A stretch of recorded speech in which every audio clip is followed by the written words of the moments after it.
नमस्कार, NDTV India पर स्वागत है आपका। सवाल इंडिया का देख रहे हैं आप, और सवाल इंडिया का इस वक्त यही है कि क्या बढ़ते हुए कोरोना के मामलों के साथ चिंता भी बढ़ रही है? आपको और हमें इसको लेकर चिंता करने की कितनी जरूरत है? देश में लगातार कोरोना के मामले जो है वो एक बार फिर से बढ़ते जा रहे हैं, और इसको लेकर एक तरह से चिंता भी पैदा हो रही है कि आखिर क्यों ये इजाफा जो है इन केसेस में देखने को मिल रहा है।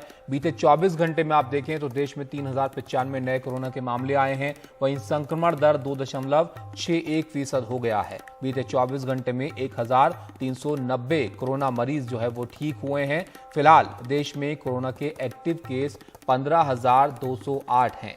महाराष्ट्र में 24 घंटे में 694 नए मामले हैं, जिसमें अकेले मुंबई से 192 केस आए हैं। दिल्ली में एक दिन में 295 नए कोरोना के मामले जो है वो दर्ज किए गए हैं। तो किस तरह से ये स्थिति जो है कोरोना की अब नजर आ रही है, इसको आपको दिखाते हैं। एक बार फिर से आप देखिए कि देश में जो एक्टिव केसेस हैं वो 15,208 पहुंच गए हैं। दिन प्रतिदिन ये जो नंबर है वो बढ़ता रहा है, और इसी को लेकर चिंता है कि आखिर ये इजाफा क्यों अचानक से कोरोना के मामलों में होने लगा है। 24 घंटे में 3,095 मामले जो है वो आए। संक्रमण दर 2.61% हो गई। साप्ताहिक संक्रमण दर जो है वो 1.91% है। अब तक 220 करोड़ के करीब वैक्सीन जो है वो दी गई हैं। 95 करोड़ लोगों को डबल डोज जो है वो लग चुकी है, और करीब 23 करोड़ लोगों को तीसरी डोज भी कोरोना की लग गई है। और उसके बावजूद जो ये मामले हैं इसमें इजाफा हो रहा है, और इसी बात को लेकर चिंता है कि आखिर इससे आप बचें कैसे। तो कोरोना के जो बढ़ते मामले हैं इसमें ओमिक्रॉन का नया वेरिएंट जो है वो जिम्मेदार माना जा रहा है। अब ये नया वेरिएंट क्या है ये भी आप समझिए। ओमिक्रॉन के सब लीनिएज XBB.1.16 की अहम भूमिका इसमें देखी जा रही है। अस्पताल में भर्ती मरीज भी ज्यादातर इसी नए वेरिएंट से पीड़ित जो है वो आ रही हैं, और लगातार 15 दिन तक बढ़ते हुए केस के बाद ही इसका आकलन संभव है, ऐसा बताया जा रहा है। और नागपुर में आप देखिए तो 75% सैंपल में ये वेरिएंट मिला है। मुंबई में 42%, पुणे में 93%, अमरावती के 42% मामले इस वेरिएंट के हैं, और गुजरात के 60% मामले इसी वेरिएंट के जो है वो रिपोर्ट किए गए हैं।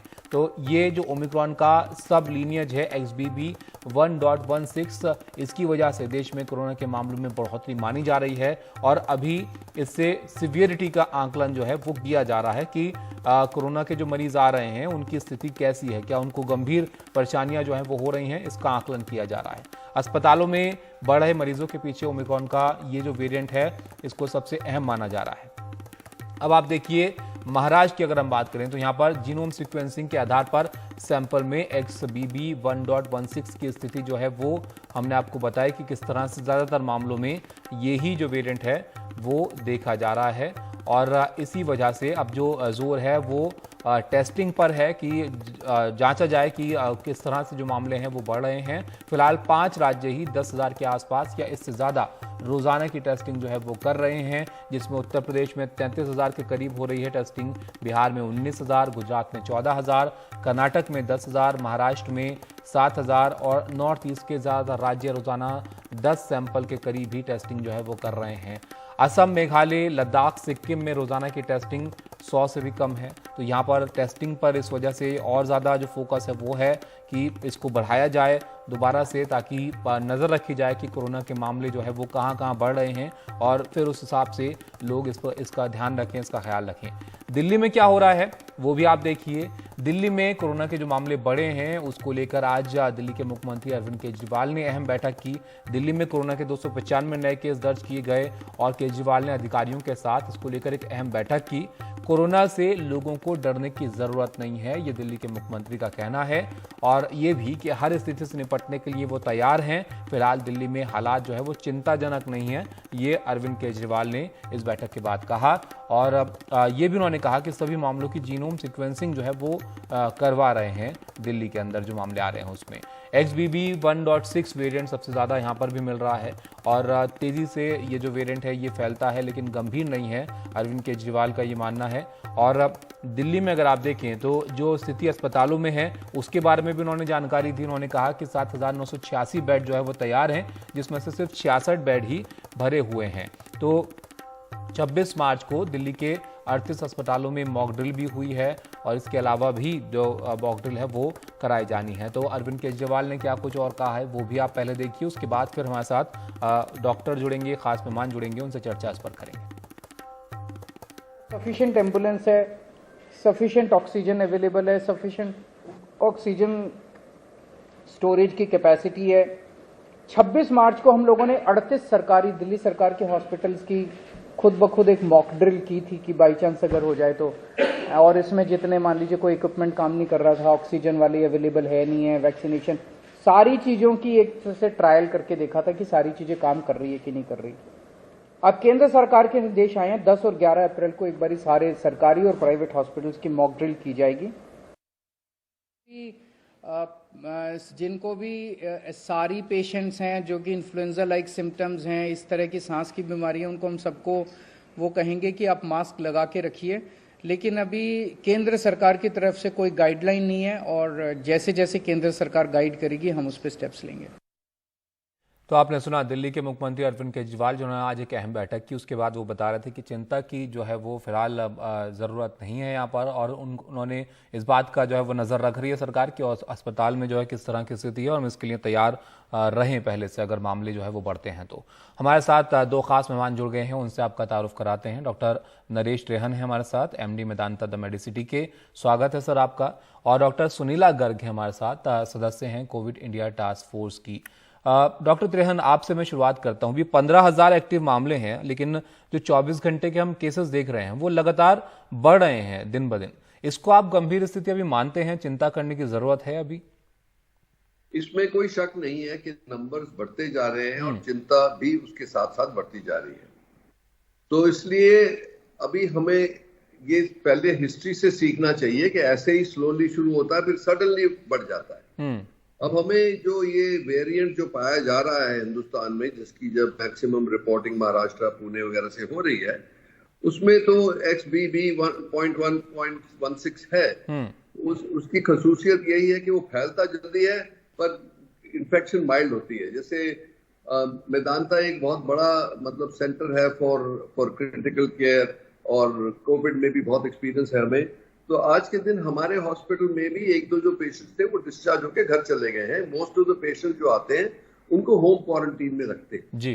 तो दो बातें का मैं कहूंगा ध्यान रखना चाहिए। एक तो फ्लू भी के कई तरीके के फ्लू भी चल रहे हैं, H1N1 है, H3N2 है और कॉमन फ्लू भी है, उसके साथ साथ लोगों को कोविड भी हो रहा है। तो एक तो टेस्टिंग का इंसिडेंस बहुत लो है। लोग कहते हैं अच्छा भाई फ्लू ही होगा या जो भी कुछ है, टेस्ट कराते ही नहीं है। पर जो लोग टेस्ट करा रहे हैं उनके अंदर ऑलमोस्ट 10% की पॉजिटिविटी निकल रही है। तो इसीलिए ये समझना है कि आंकड़े एक बात बता रहे हैं और बिकॉज ऑफ लो टेस्टिंग ये हो सकता है कि इसके नंबर संख्या बहुत ज्यादा भी हो। तो इसीलिए हमें क्या करना है अब, एक तो क्राउडेड प्लेसेस से आपको अपने दूर रहना है जब तक ये सेटल नहीं हो जाता कि ये वेव निकल गई। दूसरी बात ये है कि खास करके जो लोगों को कोमॉर्बिडिटीज है या जो एल्डरली है उनको अपना ख्याल और भी ज्यादा रखना है और क्राउडेड प्लेस में जाना भी पड़े तो मास्क N95 मास्क जरूर पहन लेना चाहिए। अपनी प्रोटेक्शन आपके लिए अच्छी रहेगी। दूसरी, अगर किसी को खांसी जुकाम होता है, चाहे कोई भी हो, फ्लू हो, कोविड हो, H1N1 हो, मास्क तो उस टाइम जरूरी पहनना है और अपने आप को सेल्फ आइसोलेट कर लें जब तक ये सिम्टम्स खत्म ना हो जाए। एहतियात तो जरूरी है ही यहाँ पर, लेकिन डॉक्टर त्रेहन ये भी मैं आपसे समझना चाहूंगा साथ साथ, क्योंकि अभी ये कहा जा रहा है कि इसकी सिवियरिटी को देखा जा रहा है कि इससे कितनी दिक्कत लोगों को हो रही है इस वेरिएंट से। आपके पास जो मरीज आ रहे हैं उनको क्या कुछ गंभीर शिकायतें आप देख रहे हैं या फ्लू जैसे सिम्टम ही सिर्फ जो है वो दिख रहे हैं अभी? नहीं, देखो ये 2 दिन से और 8 दिन के सिम्टम्स या बुखार या खांसी जुकाम तक हमें मिला है। तो कई लोग तो एकदम ठीक हो जाते हैं 2 दिन में और कई लोग हैं जिनको 7-8 दिन तक तकलीफ होती है और ये भी है कि उसके बाद वीकनेस काफी दिन चलती है। तो इसीलिए ये मेरा कहना ये है कि चाहे कितनी माइल्ड हो, आपको ऐसी लापरवाही नहीं करनी चाहिए कि आपको कोविड लगे। तो इसीलिए अवॉइड करना है, प्रोटेक्ट करना है, हैंड हाइजीन रखनी है। मास्क जो है जब खास करके बाहर क्राउडेड प्लेस में जाओगे तब पहन लेना, खास करके जो लोगों को कोमॉर्बिडिटीज है या एल्डरली है। अगर जो इतनी प्रोटेक्शन करोगे तो दैट्स द बेस्ट।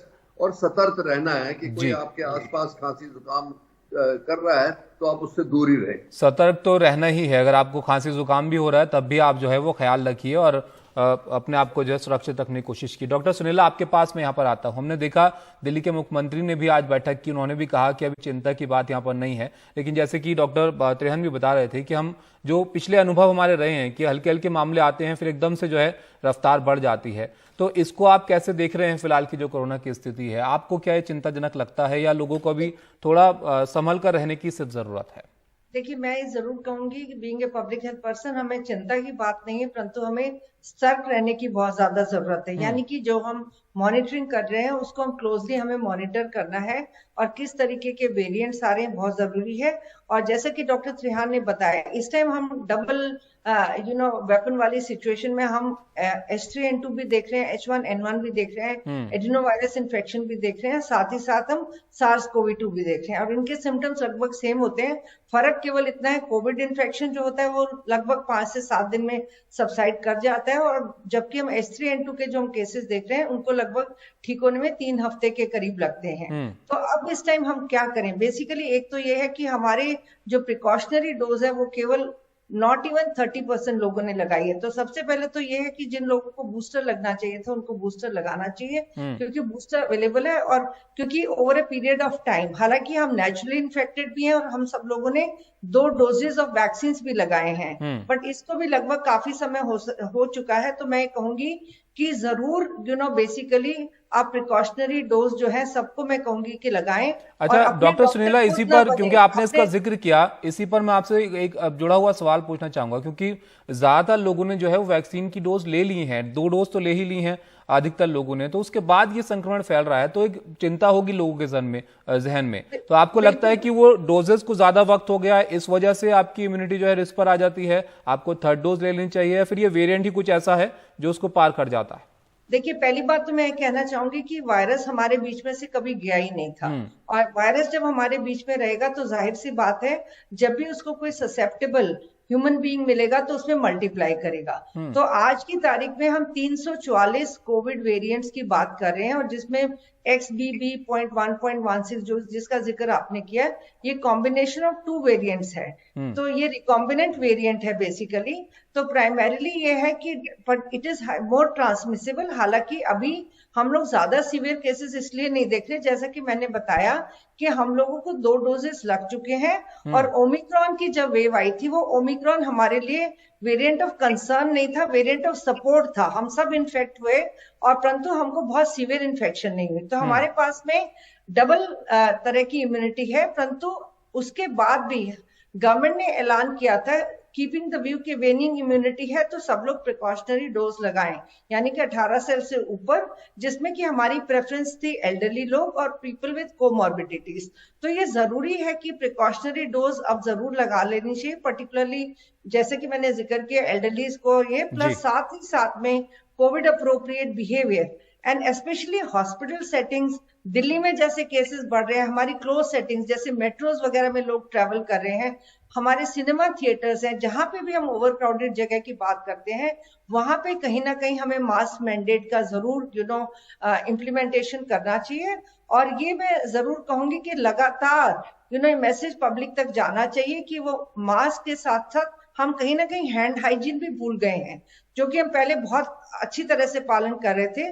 तो मास्किंग, सैनिटाइजेशन और हमारा हैंड हाइजीन जो है, और avoiding distancing, that is avoiding going to over crowded places, ये बहुत जरूरी है करके। तो ये हमारे जो पुराने मंत्र हैं ये बहुत जरूरी है। साथ ही साथ हमें जीनोमिक सीक्वेंसिंग पे ध्यान देना है और जो हमारे ट्रैवलर्स आते हैं हमें उनको भी स्क्रीन करना चाहिए कि क्या हम किसी न्यू वेरिएंट की तरफ तो नहीं जा रहे। तो इस तरह से, और टेस्टिंग की जो तादाद है 140 टेस्ट हमारे पर मिलियन पॉपुलेशन, यानी कि 10 लाख पॉपुलेशन पे होने चाहिए। और आपने खुद ही बताया कि बेसिकली जब हमारी कई नॉर्थ ईस्टर्न स्टेट्स हम देख रहे हैं 100 टेस्ट भी नहीं हो रहे, तो कई जगह पर टेस्ट काफी कम है, तो उसको तो ध्यान में रखना ही होगा अगर हमें पता लगाना है कि कितना इसका असर है या कितना लोग इससे जो है वो संक्रमित हो रहे हैं। डॉक्टर त्रेहन, इसको आप कैसे समझाएंगे? जी डॉक्टर त्रियान, मैं आपसे थोड़ा समझना चाहूंगा यहाँ पर, क्योंकि हमने पिछली बार हार्ड इम्यूनिटी सुना कि बहुत सारे लोगों को हो जाएगा, तब जो है शायद फैलाव इसका रुक जाए। बहुत लोगों ने वैक्सीन लगवा ली तो इसका असर कम हो जाएगा। अब तो ज्यादा लोगों ने वैक्सीन लगवा रखी है, हम उस दौर से भी गुजर गए जब बहुत सारे लोगों को कोरोना हो गया। अब फिर से फैलाव हो रहा है, तो फिर यहाँ पे क्या लोगों को करना चाहिए? फिर से एक वैक्सीन के लिए जाएं या कोई और तरीका आप बताएं लोगों को? देखो, जो आज का एक्सपीरियंस बता रहा है हमें कि जैसे जैसे नए वेरिएंट्स आ रहे हैं वो जो है वो वैक्सीन शील्ड को पियर्स कर रहे हैं कि मतलब वैक्सीन हमें प्रोटेक्ट नहीं कर रही उनसे। फिर भी जो लोग एल्डरली हैं और जिनको कोमॉर्बिडिटीज हैं और एल्डरली कोमॉर्बिडिटीज हैं उनको प्रिकॉशनरी डोज लगवा लेना चाहिए, क्योंकि जो भी इम्यूनिटी मिलेगी उससे कोई नुकसान नहीं होगा, हो सकता है फायदा हो। पर ये रूल है दुनिया का कि अगर जो वेरिएंट्स होते जाएंगे, और जैसे आज भी देखोगे आप कॉमन फ्लू के लिए हर साल नई वैक्सीन बनाई जाती है, वही ये कोरोना का भी जो हमने पहले ही बोला था कि pandemic will turn into an epidemic and it will become seasonal after that. तो वो सीजनल में ये है कि हर उसको वैक्सीन को ट्वीक करना पड़ेगा, और हो सकता है कि हमें एक मल्टीवैलेंट कोई वैक्सीन बनेगी जो सारे जितनी भी चीजें ये घूम रही हैं वायरस है उसके अगेंस्ट एक कॉमन वैक्सीन आ जाए, तो उससे बहुत सहूलियत हो जाएगी लोगों को। पर जब तक ऐसा नहीं होता, आपको सिर्फ अपने आप को प्रोटेक्ट करना है। अपने आप को प्रोटेक्ट करने से आप अपनी फैमिली, अपनी कम्युनिटी, अपनी कंट्री को बचा रहे हो। इसमें कोई बहादुरी दिखाने की जरूरत नहीं है, कोई तकलीफ है नहीं। हमें पता है, हमने 3-3 साल मास्क पहने हैं और हम हॉस्पिटल में तो सारी जिंदगी पहनते आए हैं, कोई इतनी ट्रेजेडी नहीं है। ये वेव आई है, इसको लड़ने के लिए हमें सब इकट्ठे होके as a community, as a responsible citizen of this country, we should try to beat this wave, और it can be done if we protect ourselves. तो चेन टूट जाएगी, अपने आप ये चला जाएगा। इसके साथ ही डॉक्टर त्रियान, क्योंकि जो हम फ्लू की, इन्फ्लुएंजा की भी बात कर रहे हैं, उससे भी लोग कंफ्यूज हो रहे हैं कि मिलते जुलते सिम्टम्स हैं, कहीं हमें फ्लू ही तो नहीं है, इन्फ्लुएंजा ही तो नहीं है। उसके लिए भी जो है जरूरी है, अगर मास्क लगाएं तो आप, अगर वो भी है तो भी आपका बचाव तो होगा ही। बिल्कुल, और कोई अच्छी बात तो है नहीं कि आपको चाहे 2 दिन की बीमारी है कि 1 हफ्ते की बीमारी है, उसमें कोई भी बीमारी आपको थोड़ा सा वीक छोड़ ही देगी, गला भी खराब होगा, तकलीफ भी होगी, दवाइयां भी लेनी पड़ेगी। Why not avoid it, act responsibly. तो हम ये नहीं कह रहे कि घर में भी आप मास्क लेके घूमो, पर ये है कि बाहर अगर जो आप क्राउडेड प्लेसेस में जा रहे हो तो उसमें मास्क पहन के, मूवी हॉल में जा रहे हो, प्लेन में जा रहे हो, कहीं फंक्शन में जा रहे हो, तो अपने आप को बचा के रखें जी। उसी में सिंपल मंत्रा है जो अपना कोविड अप्रोप्रिएट मंत्रा है, वही करना है जी। डॉक्टर सुनीला, आप अभी की जरूरत क्या समझते हैं इस कोरोना की स्थिति को देखकर? हम ये जानते हैं कि वायरस जो है वो म्यूटेट करता है, तो क्या हमें वैक्सीन को भी उस लिहाज से देखना चाहिए कि थोड़े थोड़े टाइम बाद हम उसको भी जांचते रहें कि उसका असर कैसा है वायरस के ऊपर? और ये जो टेस्टिंग है, इसको एक आदत में शुमार अब कर लेना चाहिए कि थोड़े वक्त में आपको टेस्ट करा लेना चाहिए? अगर आपको फ्लू जैसा भी लगता है तो आपको एक बार जांच लेना चाहिए। देखिए, फ्लू और ये SARS-CoV-2 का जब तक ये सिर्फ माइल्ड इन्फेक्शन है, हमें उसके बारे में वरी करने की जरूरत नहीं। परंतु बेसिकली जैसा कि मोस्ट इम्पोर्टेंट है कि हम मास्क का प्रयोग करें और प्रिकॉशनरी डोज का हम प्रयोग करें। और जहां तक गवर्नमेंट की रिस्पॉन्सिबिलिटी, वहां पे हम टेस्टिंग, ट्रीटिंग और ट्रैकिंग की बात कर रहे हैं। और हमारा कम्युनिकेशन सिस्टम नेशनल, स्टेट और डिस्ट्रिक्ट लेवल तक ऑलरेडी बना हुआ है, तो हमें बेसिकली प्रिकॉशनरी डोज पे बहुत ज्यादा जोर देना है। और तीसरी चीज मैं कहना चाहती हूँ कि हमारे पास में फ्लू के लिए वैक्सीन अवेलेबल है, जिसके लिए बेसिकली एल्डरली और एल्डरली विद कोमॉर्बिड्स, बच्चों को तो पीडियाट्रिशियंस लगाते हैं, परंतु एल्डरलीज और कोमॉर्बिडिटीज वालों को भी जरूर लगाना चाहिए। बल्कि हर साल, जैसे कि अभी कहा गया है कि WHO हर साल बताता है कि कौन सा वेरिएंट सर्कुलेशन में, और उसके हिसाब से वैक्सीन बने हुए हैं। और कहीं ना कहीं हमारी फार्मा इंडस्ट्री को, ये हम बहुत समय से कह रहे हैं कि जरूरत है कि अपने वैक्सीन को रीट्वीक करने की और देखने की कि वाकई में जो सर्कुलेटिंग स्ट्रेन्स हैं उसके हिसाब से हम वैक्सीन को मॉडिफाई करें। Whether it will become once a year dose, ये तो टाइम ही बताएगा। और मैं ये भी कहूंगी कि खुद के डॉक्टर ना बने, और अपने आप मनपसंद एंटीबायोटिक ना लें, क्योंकि हम एक एंटीबायोटिक रेजिस्टेंस के ऑलरेडी टॉप पे बैठे हैं। तो कहीं ना कहीं इस चीज पे भी हमें बहुत ज्यादा ध्यान देना है। डॉक्टर त्रिहन, बहुत जल्दी से मैं ये आपसे समझना चाहूंगा, जो कि डॉक्टर सुनीला ने भी जिक्र किया यहाँ पर, कि एंटीबायोटिक रेजिस्टेंस ये क्या होता है, ये थोड़ा आप लोगों को समझाइए। क्योंकि आप, जैसे कि आपने भी बताया कि घबराने की जरूरत नहीं है, अगर आप घर पर भी हैं, आपको कोरोना हुआ है, तो खुद से जो लोग दवाइयां खाने लग जाते हैं, वो कैसे बचना चाहिए उनको, खासकर एंटीबायोटिक्स के मामले में? ये तो सबको पता है और ये बिल्कुल प्रूव हो गया है कि वायरल इन्फेक्शन में एंटीबायोटिक का कोई रोल नहीं होता, क्योंकि उसका कोई इफेक्ट पड़ता नहीं। उसका बुरा इफेक्ट ये होता है कि अगर जो आप लापरवाही से एंटीबायोटिक्स यूज करोगे तो उसके जो बैक्टीरिया जो उसको ससेप्टेबल है वो म्यूटेट करके रेजिस्टेंट बन जाते हैं। तो अगर जो आपको जरूरत नहीं है और एंटीबायोटिक यूज किया जा रहा है, दूसरा उसका पूरा डोज नहीं लिया जा रहा और पूरा कोर्स पूरा नहीं किया गया, तो वो बैक्टीरिया आधा इफेक्ट होता है, आधा मरता है और फिर अपना रेजिस्टेंस डेवलप कर लेता है। इसको आसान भाषा में अगर समझें डॉक्टर त्रिहन, तो एंटीबायोटिक्स का असर होना आप पर बंद हो जाएगा अगर आप जरूरत से ज्यादा लेंगे तो। कई एंटीबायोटिक्स ये देखोगे क्योंकि लापरवाही से यूज किए गए हैं। एक तो ये लोग सेल्फ मेडिकेशन बहुत करते हैं इंडिया में। इंडिया में आप जाएंगे तो केमिस्ट्री आपको दे देगा कुछ कि भाई गला खराब है तो ये ले लो, ये एंटीबायोटिक ले लो, ये कर लो। तो ये नहीं करना है, बिल्कुल नहीं करना, क्योंकि इससे आपको भी हानि हो रही है, क्योंकि अगर जब असली इन्फेक्शन होगी उस टाइम वो एंटीबायोटिक काम करेगा ही नहीं। दूसरा, नेचुरली ये प्रॉब्लम हो जाता है, सारी पॉपुलेशन को सेम प्रॉब्लम हो जाता है जो आपको हो रहा है कि बैक्टीरिया म्यूटेट कर जाते हैं, बैक्टीरिया फिर रेजिस्टेंट हो जाते हैं। वो रेजिस्टेंस जो है वो फिर एंटीबायोटिक्स को इफेक्टिव नहीं होते। तो उसके बाद क्या है कि आज के दिन हम इस मुकाम पे खड़े हैं कि we are running out of antibiotics. अब बैक्टीरिया और एंटीबायोटिक्स की रेस चलती जाती है सारी जिंदगी, पर आज के दिन हम डिसएडवांटेज में हैं एज ए फार्मास्यूटिकल या मेडिकल प्रोफेशन कि हमारी जो ज्यादा से ज्यादा तादाद में जो है बैक्टीरिया रेजिस्टेंट हो गए हैं। तो हमें ये स्टूवर्डशिप जिसको कहते हैं एंटीबायोटिक स्टूवर्डशिप, या उसका सिंपल टर्म होगा कि as a responsibility that we must take responsibility कि इसको रेजिस्टेंस को हम बढ़ने नहीं देंगे, क्योंकि एक दिन हमारे पास ऐसा सिचुएशन आ जाएगी कि जिन लोगों को इन्फेक्शन होगी उनको हम ट्रीट कर ही नहीं सकेंगे। ये तो आप हिसाब से अंदाजा लगा सकते हैं।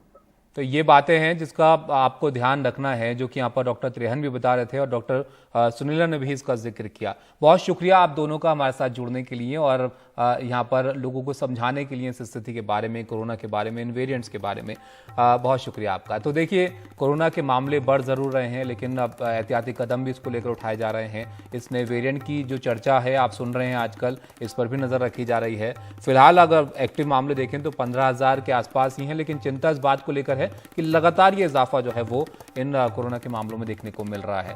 हमारी भी नजर इस पर बनी हुई है, आपको इस पर अपडेट हम इस तरह देते रहेंगे, खास मेहमान भी आपके लिए लाते रहेंगे। फिलहाल एक ब्रेक के लिए रुकते हैं।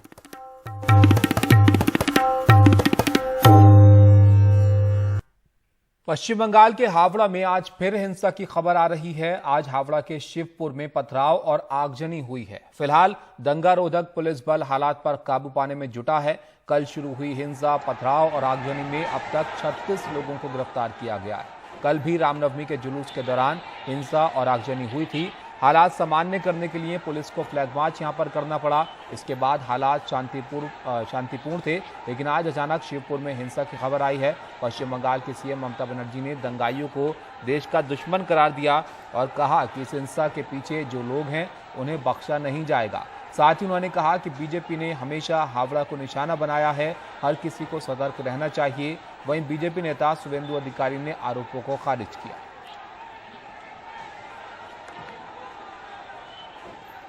हम इस वक्त हावड़ा के शिवपुर इलाका में हैं, जहां पे आप देख सकते हैं बड़ी तादाद में राइट कंट्रोल पुलिस भेजा गया है, क्योंकि आज सुबह फिर से यहां पे पत्थरबाजी का घटना का रिपोर्ट आया था। पत्थरबाजी हुआ है, यहां पे आप देख सकते हैं कितने राइट कंट्रोल पुलिस यहां पे है।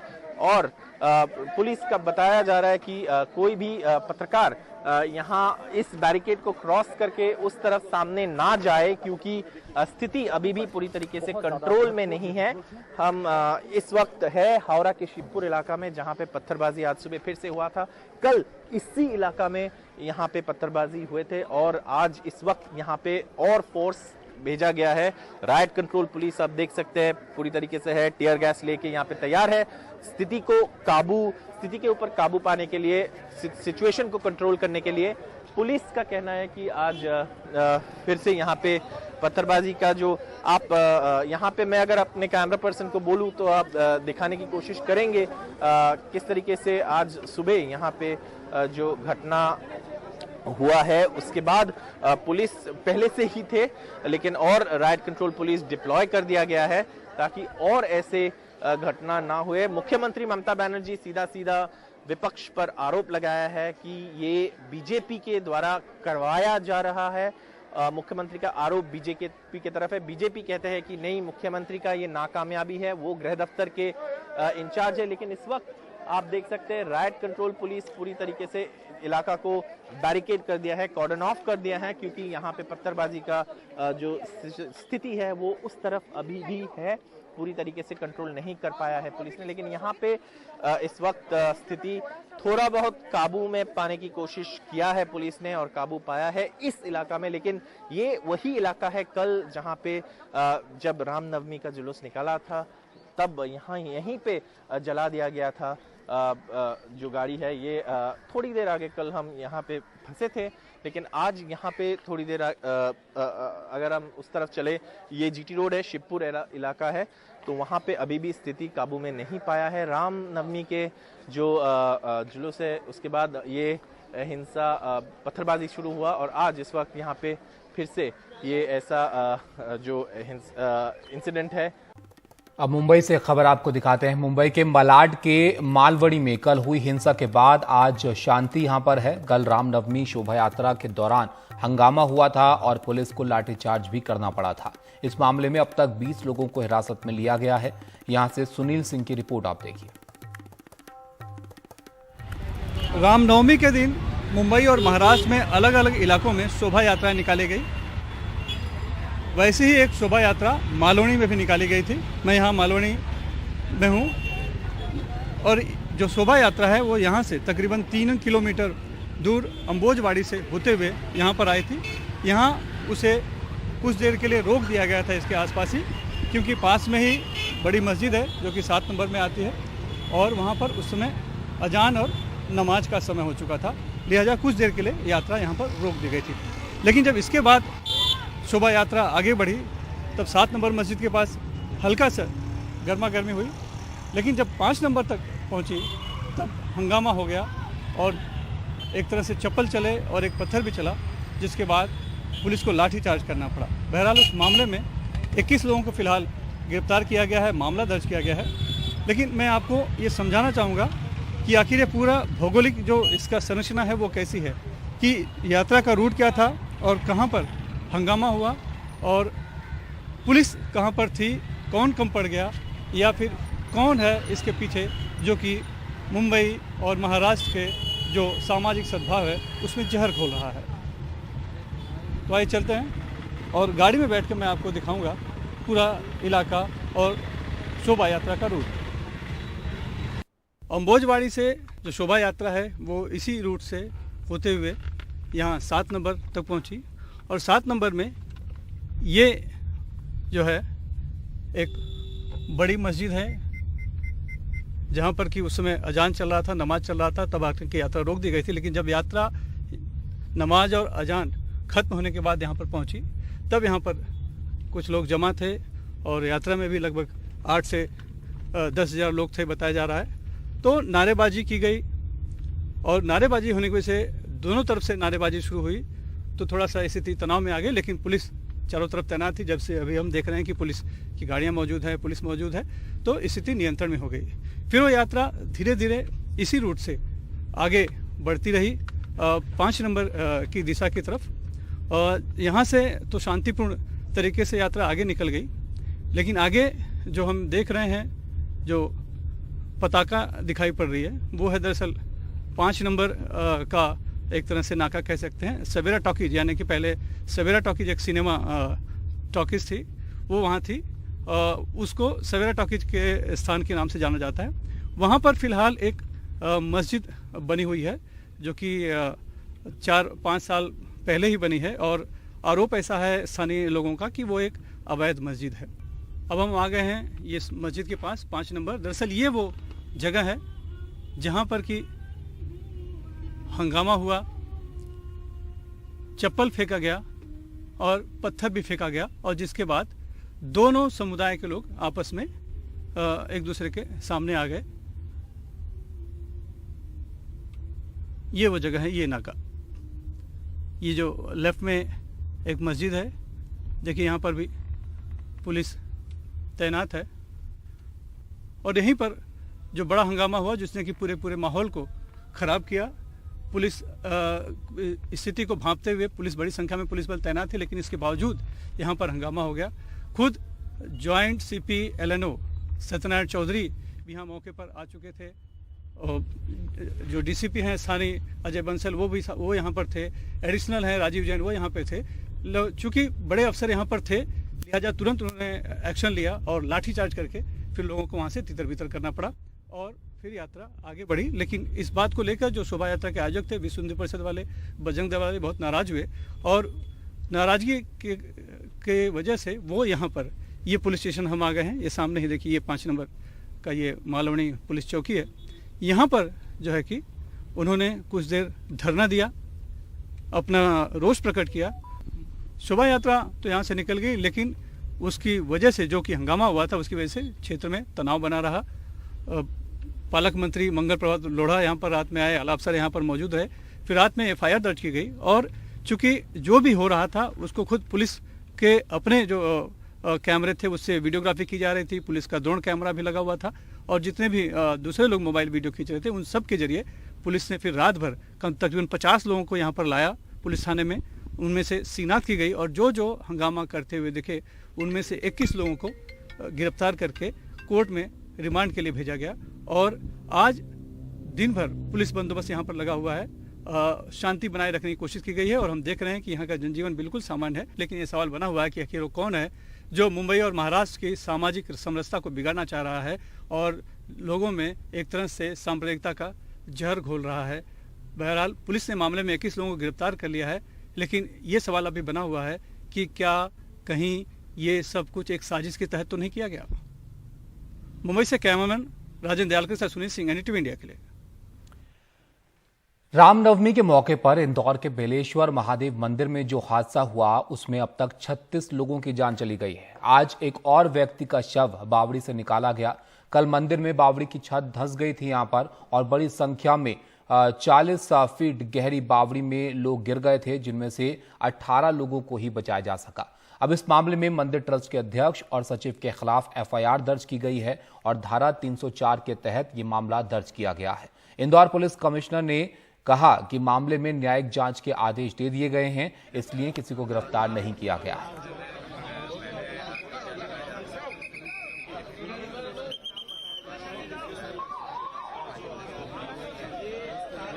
इंदौर के पुलिस कमिश्नर ने बताया कि इस मामले में मंदिर ट्रस्ट अध्यक्ष और सचिव के खिलाफ गैर इरादतन हत्या की धारा 304 के तहत मामला दर्ज किया गया है। कल हुए हादसे के संबंध में मर्ग जांच के उपरांत समिति के अध्यक्ष और सचिव पर अपराध दर्ज किया गया है। धारा 304 IPC के तहत यह अपराध दर्ज किया गया है। राउंड अप था कुछ नहीं, अभी चूंकि मजिस्ट्रेट इंक्वायरी भी इसमें आदेशित हो गई है, तो उसकी जांच उपरांत अग्रिम कार्रवाई की जाएगी। दोषी माना जा रहा है उनको, इस तरह से अभी जो है चूंकि इसमें मजिस्ट्रेट इंक्वायरी आदेशित हो चुकी है, तो हम लोग उनकी जो और भी जो तथ्य या और कोई चीज सामने निकल करके आती है उसके लिए हम लोग वेट करेंगे। तो बहुत दुखद यह हादसा हुआ, इसके बाद पुलिस भी जो है वो कार्रवाई कर रही है। लेकिन उस वक्त हुआ क्या था? हादसे के एक पीड़ित ने बताया कि कल आखिर जब ये हादसा हुआ तब किस तरह की स्थिति वहां पर थी और कैसे ये सब हुआ।